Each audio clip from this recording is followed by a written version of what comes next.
Education is always a key issue at election time, but in 2010 it's absolutely centre stage. Every party is claiming it can improve schools and raise standards. But who will get your vote?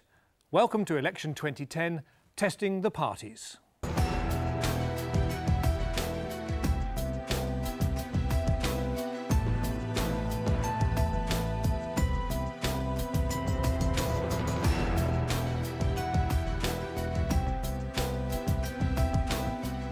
Hello and welcome to the programme. We've brought together a panel of teachers, school staff and parents to grill representatives of the three main parties to get to the facts behind the promises. In the hot seat is Conservative MP Nick Gibb, Shadow Education Minister. He'll be facing our panel of school staff. Let me introduce them. Catherine Myers is the Royal Air Force Head Teacher of the Year in a secondary school in London. She's Executive Head of Bishop Challoner Catholic Collegiate School, Britain's first federated school. Steve Mills won Primary Teacher of the Year at the Teaching Awards 2009. He works at the William Ransom Primary School in Hertfordshire. Teaching Assistant Trish Gribble is Deputy Director of the Sixth Form at Stoke Damerel College in Plymouth and is the TDA's Teaching Assistant of the Year. And Chair of Governors Spiros Ilia was awarded DCSF Governor of the Year for his work at Bryndish and Hither Green Primary Schools. He's also a professional tutor for Teach First.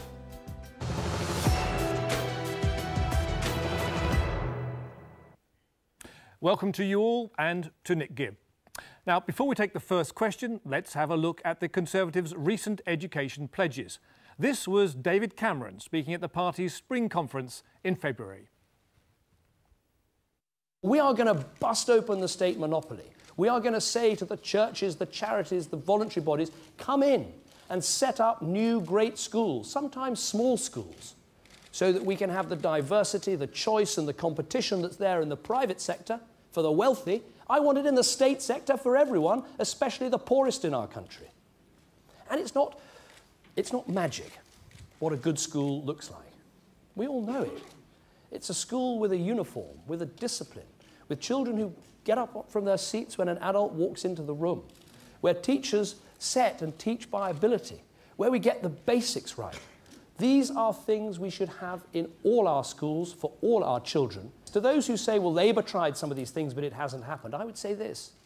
Imagine what you could achieve if you're not having to placate some left-wing Labour MPs, if you're not having to cut deals with the teaching unions, if you're prepared to be clear to local education authorities about what their role would be. Just imagine what you could achieve. And we will have the attention to detail that has been so lacking. Michael Gove and I were looking at the history curriculum recently for 11 to 13-year-olds. There are only two historical figures mentioned, Wilberforce and Equiano. But what happened to Churchill? What happened to Florence Nightingale? What happened to the heroes of the Industrial Revolution? Britain has got the proudest, the most incredible history of any country in the world. Is it too much to ask that we teach our children about it?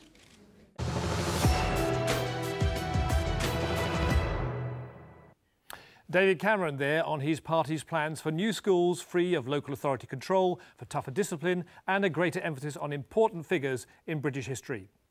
So, Nick Gibb, Swedish schools and Churchill, what else have you got on offer? Well, the key theme behind our reforms is trusting professionals. And one of the hallmarks of Labour over the last 13 years is this over-centralised, prescriptive approach to education policy. The fortnightly Lever Arch files landing on the desk of the head teacher, the initiatives that keep coming from the department week after week. And those initiatives all require somebody to read them, somebody to implement them, meetings to be held, and we think that's the wrong approach. We need to have more freedom for professionals, more autonomy for schools, and that's the essence of both the Swedish model, as it's called, and also our anti-bureaucratic approach to education policy. So freedom is your overriding theme. Well, let's see what our panel's questions are all about. Let's begin with Catherine. Nick, the Conservative Party has promised to exempt the best schools from Ofsted so that they can concentrate, so that Ofsted can concentrate on problem schools. Surely this is as illogical as saying that a best car doesn't need an MOT. So how can you ensure that these schools who are exempt from Ofsted don't become complacent? It's a very good question.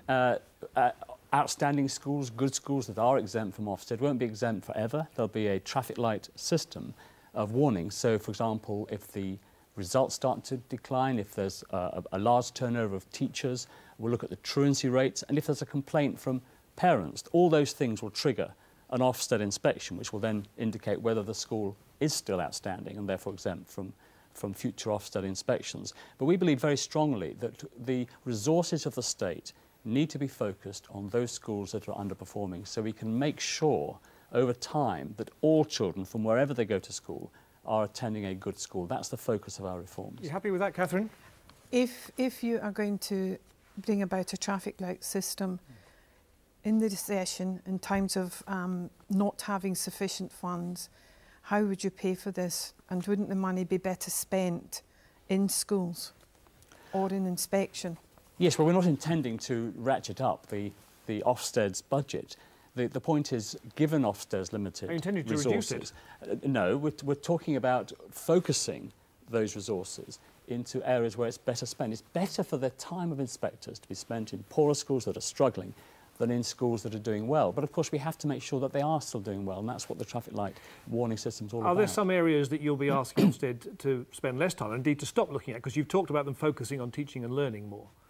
Yes, there are 18 different categories in the Ofsted inspections. We want to reduce that to simply 4. Leadership, teaching, well-being, safeguarding, and also attainment. Those are the 4 key things that Ofsted should be looking at. OK, thank you very much. Can Steve, we'll go to Steve first, we may come back to other questions in a moment. Thanks, Nick. I'm interested to hear your proposal about allowing head teachers to pay more for good staff at their school. Currently, schools work on an average salaries formula, which means those schools with more experienced staff, a stable workforce, end up having to pay or have less money for the other parts of the education. How will you fund or make more money available for schools with more experienced staff?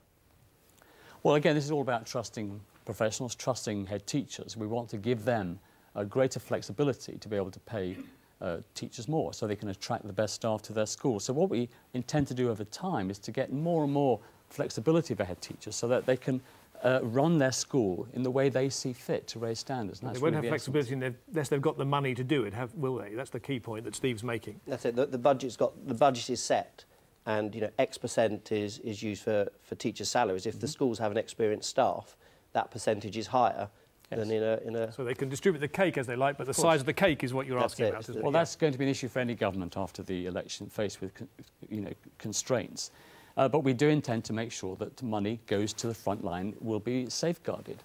And the key thing is that this is an issue for head teachers' professionalism, because if you believe that more experienced staff who are more expensive are delivering the higher quality of education that they want to deliver to parents, then that's what they should be doing. Catherine, I mean, you're a head teacher running budgets. Does this sound feasible to you that you can, if you do have more teachers who are at the more experienced end, will you have any flexibility left to pay some more? I think that as far as funding's concerned, the budgets just now have allowed us to have lots of innovation and lots of projects running.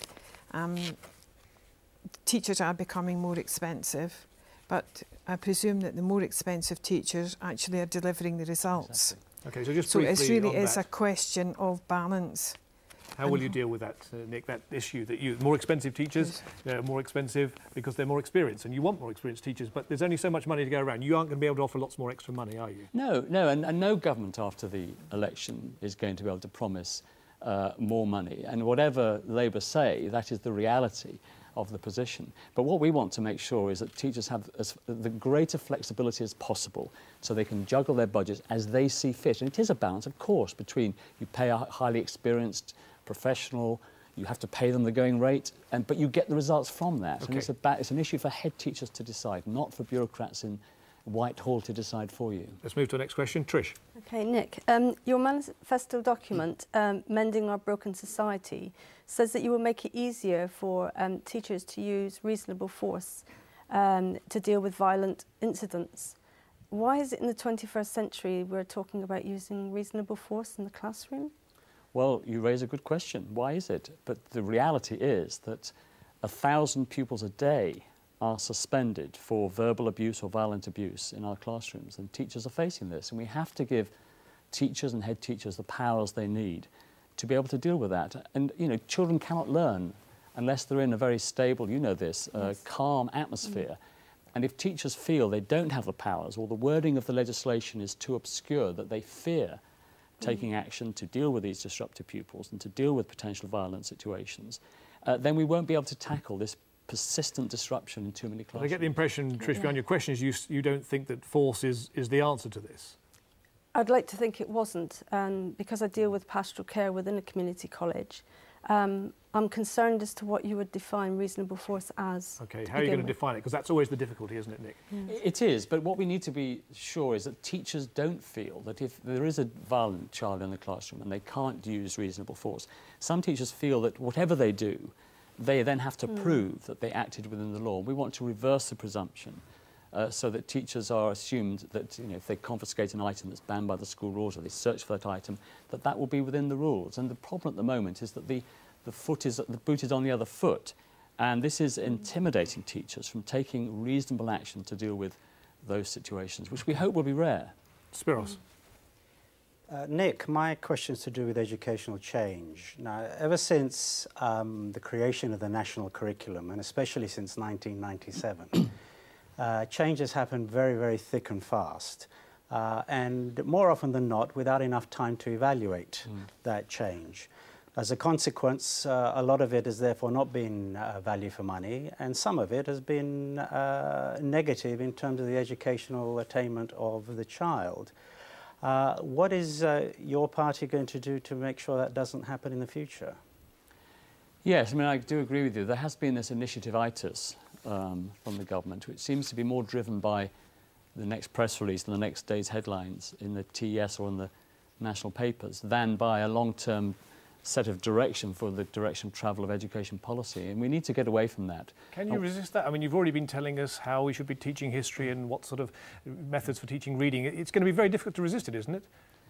It's difficult for every politician to stop meddling, but the whole direction of our policy is not to meddle, is to trust professionals, to give back the autonomy to the teaching profession that's been taken away. Of course, there will be some imperatives of a future Conservative government, such as reading.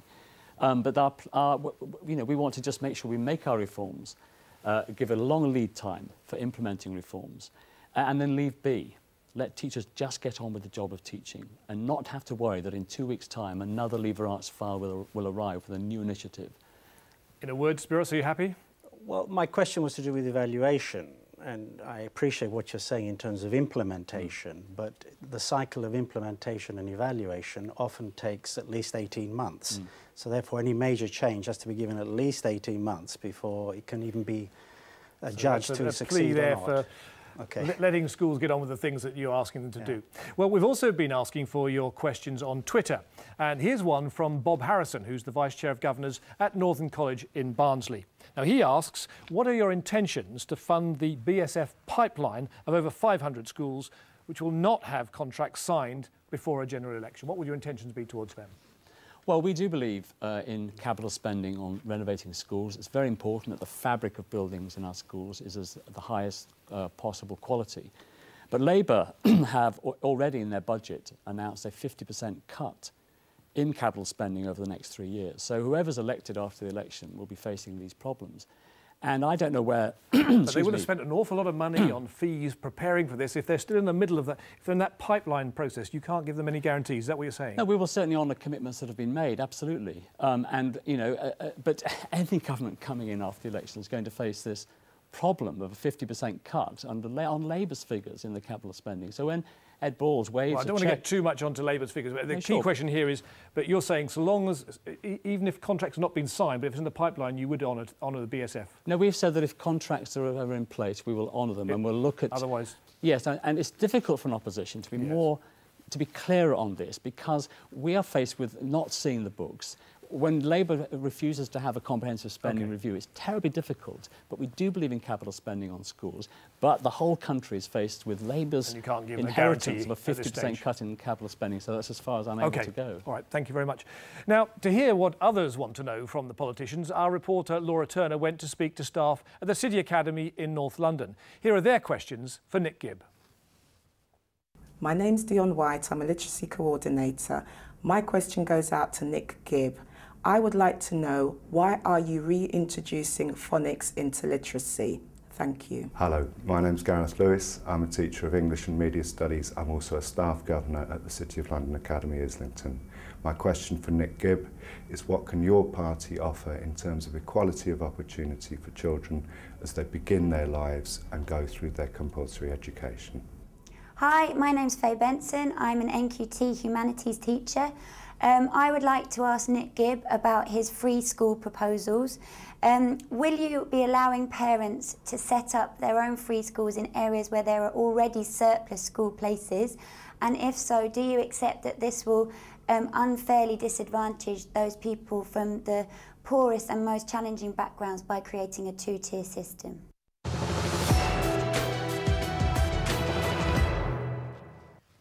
So, Nick, let's take those questions in order, shall we? So the first one about reintroducing phonics. Well, of course, that's already in the national curriculum. It came in after the original Rose Review into teaching of reading. But you're specifying which type of phonics, aren't you? Well, Rose did as well, systematic synthetic phonics. And we want to just make sure that teachers have the right training and right materials to make sure that it's well taught in the early years of primary school, because unless we get reading right, you know, the rest of education fails. And you're convinced that's right for every child? That type of phonics is well, right for every child? If schools believe they have a better method and that they can get children decoding and fluent readers in other methods, fine, but there'll be tests to make sure that children are fluent readers. We know we're not prescribing beyond the existing law what and how children should be taught, but what we are saying is that we want to enable teachers to have the materials, to have the training so that they can use systematic synthetic phonics in the teaching of reading, which all the evidence from the Clackmannanshire study to Western Bartonshire to the National Reading Panel in the States shows is the most effective way of teaching children to read. Okay, the second question there was about what can you offer in terms of equality of opportunity, particularly for the youngest children? Well, that is one of the key drivers behind our education policy, to make sure that the quality of education for all children, particularly in areas of deprivation, where in many areas of deprivation the quality of education is not as good as it should be, which is why we want a pupil premium to focus money, particularly in areas of great deprivation. And will that pupil premium, that presumably means money coming from somewhere else in the education budget, though, doesn't it? It does, but we are determined to make sure that all our reforms are geared to ensuring that children from the poorest area receive a high quality education, because if you're talking about equality of opportunity and social mobility, education is the only way out of poverty. And there's no other way unless you win the lottery or become, you know, an England football player. It's the only way out of poverty. We just need to make sure that we give those opportunities in every area of the country. The third question there was about policy that's had a lot of attention, your free schools idea. But the crunch point we identified there is what happens when there are already surplus places in the area? Isn't that going to make it difficult and, as they put it, a two-tier system, and also actually rather wasteful if you've already got surplus places in an area? Well, there's a two-tier system now, and if you have money, you know, you can either buy private education or you can move house to an area, an intake of a good, high-performing school. We want to change that so that every child from whatever area they live in has a good education. And in fact, surplus places is an indication of unhappiness with the quality of education in an area. So counterintuitively, we believe those are particularly the areas where we want a diversity of provision and new schools to come in and set up. But it could mean a slow death for other schools, couldn't it? No, not necessarily. If schools are underperforming, there'll be a quick death, to be frank. And we want to bring in new schools in those areas at the moment where there's really very little choice for parents in some parts of our inner cities. OK, thank you. Let's go back to our panel for some more questions. Catherine again. Nick, the Conservative Party wants more schools to opt to become academies. How can you justify giving some schools better resources than others, and how does this affect equal opportunities for all children? Well, they won't get more money than other schools. all they will have is control over their total budget, an element of which at the moment is controlled by the local authority. But of course they'll have to fund the things that are currently provided free from local authorities. So the essence is that academies will be funded on the same basis as community schools. Would you want your school to become an academy? And what would you want to know from the Conservatives if that was on offer? I would want to know what Nick has to offer. In terms of money or in terms of freedom? Just the whole, well, we have a lot of freedom as a voluntary aided school. Already. We do have. So what more could you offer? Freedom. They've already got freedom as a voluntary aided school. What more would there be to make it attractive to become an academy, as you'd like more schools to become? Well, more freedom, because we want to return academies the freedoms that have been lost over the last years. You're right, at the moment, of course, VA schools have more freedoms than the current regime for academies, but we want to extend those freedoms so they go beyond the freedoms that you have as a VA school, a freedom over the curriculum, etc., being able to, you know, freedom over employment of staff and so on. Freedom in a word, are there more freedoms you want? I would, not really. No, you're happy with what you've got at the moment? In the past 10 years, we've been very happy with the way we have been supported and allowed to develop. OK, now don't move on down to Steve now. Yeah. Many teachers would agree that testing is useful at times. But the distraction that comes with the pointless publication of league tables might detract from the quality of the education that some are receiving. How would your new robust and rigorous exam system, what would that look like, and what would you do with the results? Well, first of all, starting at the top end, at the secondary school, we want to restore the link between A-levels and university academics, so that, because they are one of the key people that are complaining about the A-level. So we restore that academic link between A-levels and the universities. Moving down the age range, the Key Stage 2 tests, you know, we hear from teachers a lot of complaints about the content of those tests, the writing in particular, and the genres that suddenly appear in these tests at the last minute. We want to look at that to make sure that it does test fluency in reading, fluency in arithmetic and writing, the key functional skills that children should have when they leave primary school.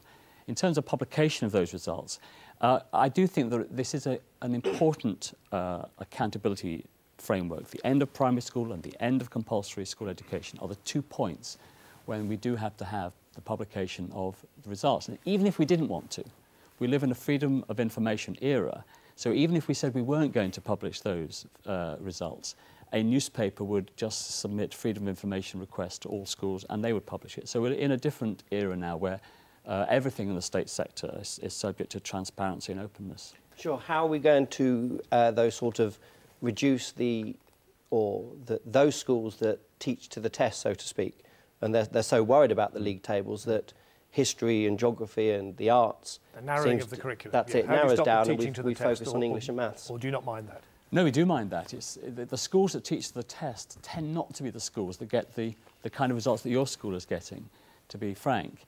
We need children to have a rounded education with history, geography, science, as well as maths and English. How do we do that? We just have to encourage schools to deliver that kind of education. And with free schools, you can't go telling them what to do, can you? I mean, no, but parents your other policies. No, but parents will have a lot more say in the choice of school with the new providers coming in, and the schools will be asked to set out their curriculum on their website, so parents have a genuine choice of where they send their children to school. Trish. Yes, not all young people are academic. They're not all going to get A's to C's. So how can we recognise and value what these students can do in this target-driven culture that we have?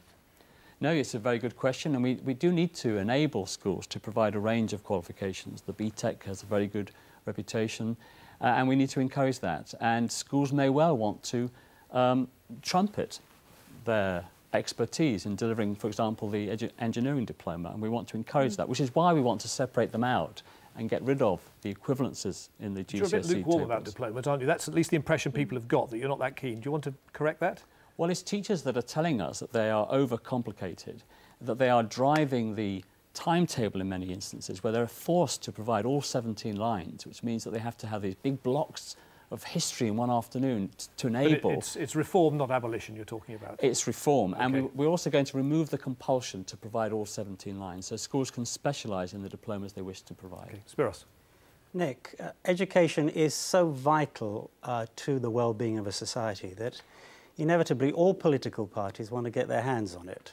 However, as a consequence, it often ends up being a football, if you like, for political point scoring, very often at the expense of what's best for the child. Will your party ever have the courage to actually take education out of the political system, and so that politicians can't get their clutches onto it? Throw the ball back to the teachers then. Well, that's the essence of our reforms. It's trusting professionals, it's about giving schools more autonomy and freedom.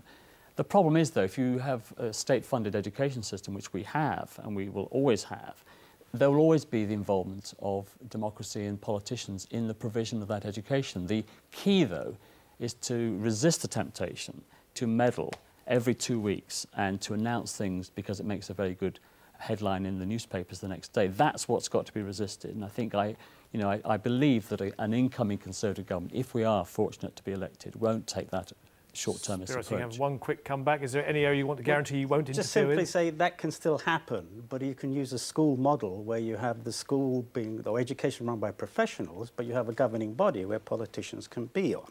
But that would negate the direct access of the politicians' leave it to the governing body. That's where the politicians can have influence rather than from central diktat. Well, exactly, which is really what our free schools approach is. It's about bringing in new providers who are completely independent of bureaucrats, whether they are local government or national government, and they will survive or fail depending on how many parents are attracted to that school for their pupils. Thank you very much, Nick Gibb, and to our panel. And that's just about all we've got time for. Now, don't forget you can keep up to date with the latest education news on the Teachers TV News website. That's at teachers.tv/news. Or join the debate on Twitter. Just search for Teachers TV News. I'll be back with the Labour and Liberal Democrat election programmes. Do join me then.